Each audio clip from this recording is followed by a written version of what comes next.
Hello everyone, fans, friends all over the world, beautiful souls, beautiful empaths. You're all welcome to the page, welcome to the channel. Today is going to be a bit short. I'm gonna make a short video because I want to talk about specifically about stalking the narcissist. So as always, please, if you're new, this kind of content resonates with you, take a moment to like, share, and subscribe. You're welcome to the page, welcome to the forum, where we break empaths free. For the ones who have been with me all along, I welcome back all of you. And keep on liking, keep on supporting the channel. And God bless you as you do that. So in this subject, I'm going to talk about stalking.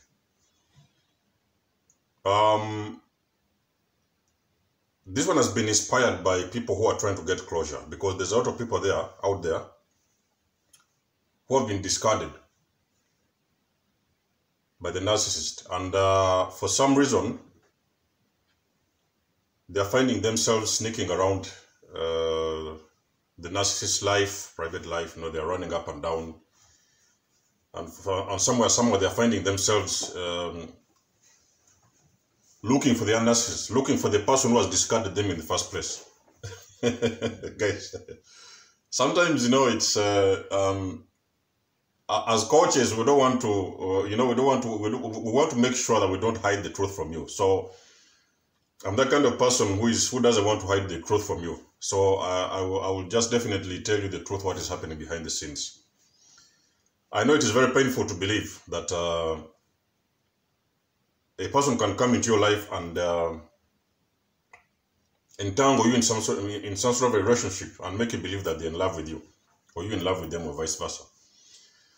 And at the end of the day, after spending with them 20 years, even 25 years sometimes, you just go to work, and then you end up, you come back to, you find yourself coming back home,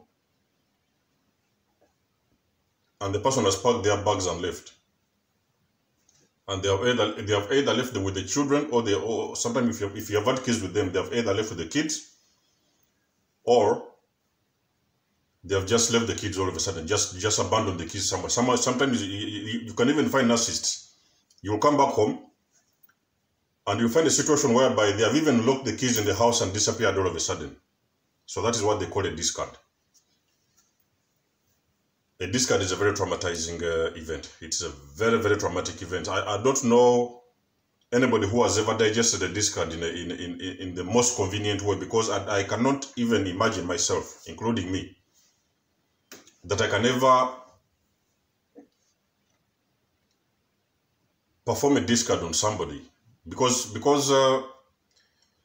you will always want to confirm, you will always want to confuse yourself. You will sit down there beating yourself up, you know what I mean? You will try to think, you will have a million questions in your head when you're going through a discard. There will be a million questions in your head, and you will never have even one answer.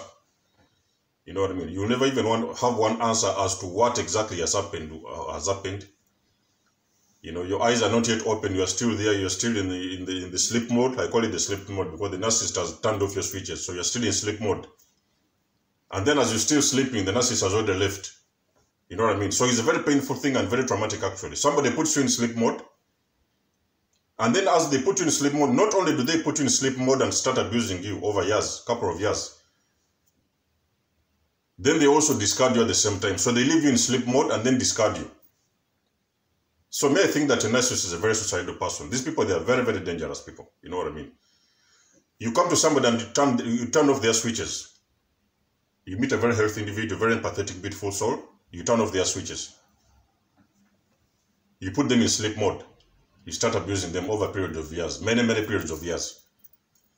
And then after abusing the individuals, you feel that, okay, so it's enough for you to leave. It's enough, and you want to leave. You leave them in their sleep mode, and either you run away with the kids, or even sometimes you abandon the kids, and you leave them in sleep mode with a very big baggage behind them. And that is what causes most of the people, actually, to keep on running after those narcissists, because they have not yet got closure. You cannot just wake up in the morning and you tell somebody that their husband has just left all of a sudden for no apparent reason. You don't know what has happened. You don't know where they have gone. You don't know even if they are alive in the first place. Some people disappear, and somebody will sit down somewhere and think that, will be wondering if the person is even alive in the first place. Because in this card, you never know where the person has left. A person will discard you without telling you, number one, what have you done? They have not told you what you've done. They have not told you what has gone wrong. They have not told you where they have gone. They have not told you why. There is no answer. You have got a million questions. There is no answer. Yes, you might have had some situations before whereby you guys were arguing, fighting here and there. Every now and then you're fighting from time to time. Or you're arguing or, misunderstandings, whatever. But because you've been in sleep mode, those misunderstandings were actually for you a signal that there's something big coming up. It was a red flag. The moment you start having a misunderstanding with the narcissist in those final stages, you are going to realize that one of those days is a red flag actually. To show you that that beast you're having in front of you, they are preparing something very unique somewhere ahead of you. So they will just all of a sudden wake up in the morning and disappear. Now, in this video, I'm going to make it very, very accurate and very, very accurately clear. It's going to be a short video. I want to make it known to you that the person you're stalking, that person has been an illusion. It is very difficult it is even, as much as it's even difficult, it's even very painful for me to be the one to tell you that the person you're trying to stalk and you're trying to see if you're trying to find them, you're trying to do this, the only thing you're dealing with is something what they call a trauma bond. So you have been trauma bonded. Yeah, maybe you haven't yet heard of, maybe probably even you haven't heard about the word narcissist in the first place. So the person has been abusing you and discarded you. So you're now stalking them, trying to go and find them, see what they're doing, check out their social media. You know what I mean? See where they're living, see what kind of car, who are they dating, what kind of car they are driving. Let me tell you something. The very first sign that is going to make you realize that you're dealing with an abusive person, a person with a very, very broken mentality, is in the first place staying with them for a long period of time, so many years. It is for you enough to wake up in the morning and find that the person you've always known to be your husband or your wife for 25 years or 20 years, they have just woken up in the morning and disappeared and run off with somebody else without any explanation. That is the very first sign. You should hang on, because I know you're looking for closure. It should be for you enough to hang on that even that reason is in itself is enough for you to realize that the person you're dealing with is not a healthy person. And the person is broken, is a broken person with a broken mind, broken mentality. That is the very first sign that you're dealing with abuse. The very first moment that you realize you wake up in the morning, somebody has discarded you. After many periods of years, and they have abandoned you with children, now somewhere behind the children, and just run off with somebody else. That is the very, very first. It is the only thing even you're supposed to begin to use as a foundation for yourself, even now, to know that you've been dealing with an abusive person. It's the very, very first red flag you should know when you've been discarded. So, do not fall for the illusion. The person you're trying the person you want to believe that has left you, the person you're trying to stalk, the person you're stalking, that person has never been there in the first place. They have never loved you. And unfortunately, the only reason why you're stalking them, you find yourself sneaking, checking what they are doing. Maybe they've got a new partner. If you look around these coaches, if you see all the people who are actually, most of the coaches around the world, I mean, many of them have been there. So we have seen it all. You know what I mean? So, and the fact that we're even able to come out and tell you the appropriate answers you're looking for, that means that we've already been there. So we've seen it all. So it is a word of encouragement. If you find yourself stalking your partners, those people who have abused you and discarded you, do not confuse it. And do not take it for love. So it was never love in the first place. They have never loved you. This is not because they don't want to love you.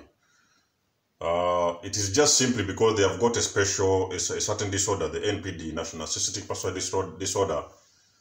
And they are incapable of loving anybody. You know what I mean? They know how to fake love, mimic love, and, pretend around, like to play all these games, whatever. But they cannot have, they are not capable. They are incapable of showing love to anybody. Even they cannot love themselves. So you're dealing with a narcissist anyhow. And secondly, the whole game you've seen for you, everything you've been believing to be love, that you've been in love with somebody,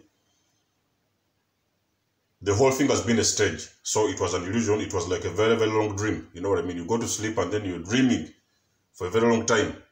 And one day you wake up in the morning and even you don't remember what you was dreaming. So this is like a very, very long dream. You know, the only thing you're trying to get in terms with, I understand, I can understand when you keep on stalking and trying to believe that, you know, well, sometimes even the coaches will be talking to you. You don't want to hear anybody. People, they will talk to you. People, they will come and talk to you. Your parents will come around, your friends will come around, they'll tell you that, you know what, that is not a normal situation, something is going on. But sometimes you may not want to listen, you know what I mean? So it is in my so in my experience, I would like to get out here and I would like to make the record straight, to set the record straight that the narcissist in himself, for him or herself or whatever, is an illusion. Relationship with the narcissist is an illusion. It is not true. It has been an abusive relationship, and the only reason why you find yourself stalking them is because you've been trauma bonded. So when you've been trauma bonded, sometimes you cannot tell the difference between the truth and the lies. You know what I mean? You cannot say that you cannot differentiate between truth and between lies and reality. So you cannot. The brain will keep on lying to you and sending you these kind of signals for you just to make yourself maybe somehow you'll believe that whatever your brain is telling you is the truth. So you want to believe that it's the truth. Yes, okay, they have been loving me, they have done that, they've done this. So you want your brain, a trauma bond will make your brain even to register. The trauma bond has started when you're being trauma bonded, your brain starts to register even the lies that the narcissist has ever told you.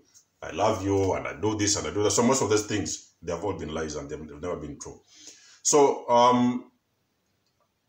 I don't blame the stalkers. I don't blame people who are stalking the narcissist, because at the end of the relationship, the narcissist, during the discard, there is millions of people around the world. They find themselves stalking those people. They are stalking them extensively, extensively. Stalking them, trying to find them. What are they doing? Who are they dating? What are they doing? But I believe the only thing, in my opinion, the only thing I think we should focus on is finding the right coach who fits your situation, the right coach who will resonate with your situation, and then they will take it from there. Because now you're dealing with a master manipulator. When you're dealing with a narcissist, I can guarantee you're not dealing with an ordinary individual. And then that is the moment whereby now you want to involve somebody who has been there, somebody who is well conversant with that kind of field, and who they know what is going on with that, and they can help you with that, because you're dealing with a narcissist, and these are very, very terrible individuals. So do not stalk these people. Don't stalk them. Yes, you may want to stalk them in the beginning, but at the end of the day, it's not going to work anyhow, because the more focus you want to put on your healing and your way forward and your healing and recovery, it is the only way that is going to drive you to get yourself back and, get yourself together and get yourself back and get yourself together. You know what I mean? And become whole again at the end of the day. So, stalking, it won't help you. Stalking won't help you. Actually, stalking, in my opinion, it's like the wound has already been caused. When a narcissist discards you, they leave a very huge open wound in your heart. Very, very huge open wound. It's like, and for you stalking them and trying to find out what they are doing, it's like putting salt to the wound. They've already left a very, very huge hole in your heart, a very huge wound, open wound. So you're already still hurting from the discard. So stalking is like putting salt to the wound, because the more you stalk, the more you will see. And the more you see, the deeper the pain. That's how it works. You know what I mean? So as much as you're still struggling to move on, I know it's going to be very difficult. It can be very, very difficult to move on after a discard, but we are here. That's why we are here now, to take you through the next phase of life. And keep it 100. Keep positive and look forward to your healing. Look forward to your recovery and your healing. Is very, very important if you've been discarded, to make sure that you find all the possible ways to heal. And at the end of the day, you will heal, get yourself back together, and eventually find a new version of you somewhere down the road. Guys, it's been Desmos Unscripted. I love you all. I just want to make it short because somebody talked about stalking. So I wanted to give some few light about what causes this stalking, why the victims keep on stalking their abusers, even if sometimes they know they have been abused. They keep on stalking the abusers and believing that one way or the other it should have worked or whatever it is, you know. So it's just because they're trying to get the answers, you know what I mean? If a narcissist does not give any closure, sometimes people believe that by stalking they're going to get some sort of answers that they need. But anyhow, that was my take on this subject, and I hope it resonates with somebody out there. I love you all, guys, and I appreciate you all. See you in my next video. Bye.